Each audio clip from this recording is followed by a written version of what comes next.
নমস্কার, আমি অনাবি। আমার রন্ধনশালায় আপনাদের স্বাগত। আজ দেখাবো ভেজিটেবল স্যুপ। এটা বানানো খুব সহজ। এটা বাড়িতেই খুব সহজে বানিয়ে নেওয়া যায়। শীতের সন্ধ্যেতে খুব ভালো লাগে খেতে। প্রথমে সমস্ত রকম সবজি, বিনস, গাজর, পেঁয়াজ, আদা, রসুন, পেঁয়াজ পাতা সব কিছু কুচিয়ে রেখে দিয়েছি। এবারে গ্যাসে একটা কড়াই বসালাম। তাতে অল্প একটুখানি সাদা তেল দেব।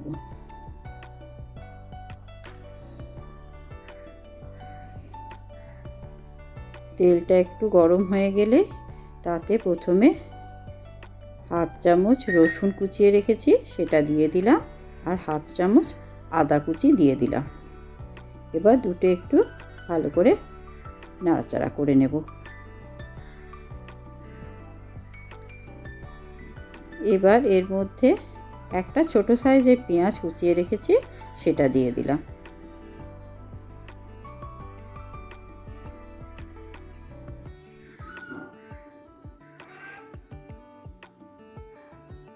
ভালো করে একটুখানি নাড়াচাড়া করে ভেজে নিলাম।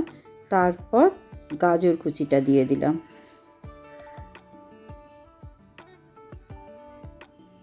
গাজরটা একটু শক্ত সবজি, তাই এটাকে প্রথমে দিলাম। তারপর বিনস কুচিয়ে রেখেছি সেটা দিয়ে দিলাম।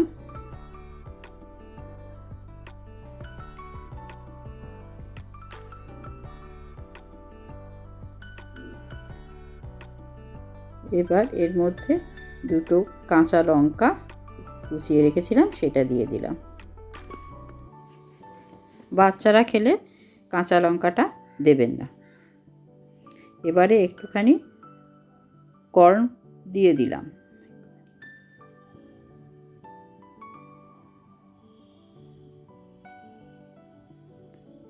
এবার বাঁধাকপিটা দিয়ে দেব। সেটা একটু ভালো করে নাড়াচাড়া করে নেব।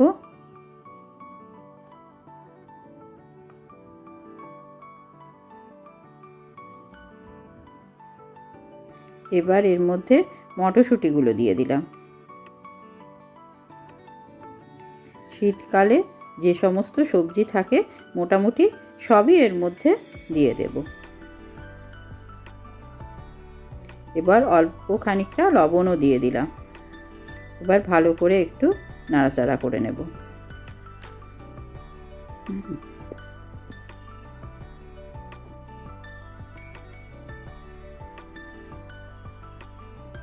এবার এর মধ্যে পেঁয়াজ পাতা ছোট করে কুচিয়ে রেখেছি সেটাও দিয়ে দিলাম।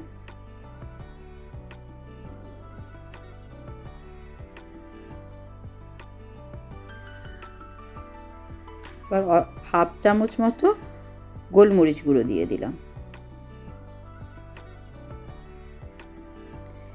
এবার বেশ খানিকটা জলের মধ্যে দিয়ে একটু নাড়াচাড়া করে নেব।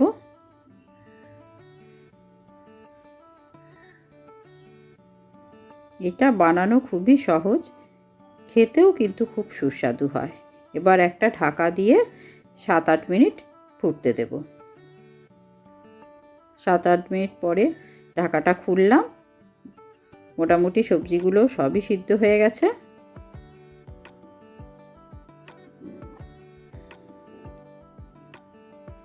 এবার অল্প একটুখানি কর্নফ্লাওয়ার গুঁড়ে রেখেছিলাম সেটা দিয়ে দিলাম।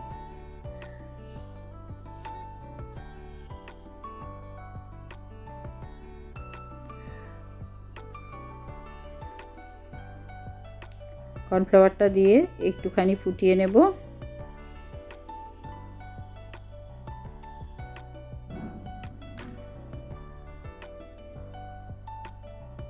এরপর এর মধ্যে 1 চামচ বাটার দিয়ে দিলাম, আর এর মধ্যে হাফ চামচ গোলমরিচ গুঁড়ো আর একবার দিয়ে দেব। বাস একটু নাড়াচাড়া করে নেব। এবার ঢাকা দিয়ে কিছুক্ষণ রেখে দিলাম 5-7 মিনিট মতো। বাস ঢাকা খুলে দেখব খুব সুন্দর একটা গন্ধ উঠবে স্যুপে। এবারে গরম গরম স্যুপ পরিবেশন করুন সন্ধ্যের দিকে। এই ঠান্ডার সময় এই স্যুপ খেতে খুব ভালো লাগে। খুব সহজে বাড়িতেই আপনারা এবার এটা বানিয়ে নিতে পারেন। কেমন হয়েছে আজকের রেসিপি জানাবেন। ধন্যবাদ।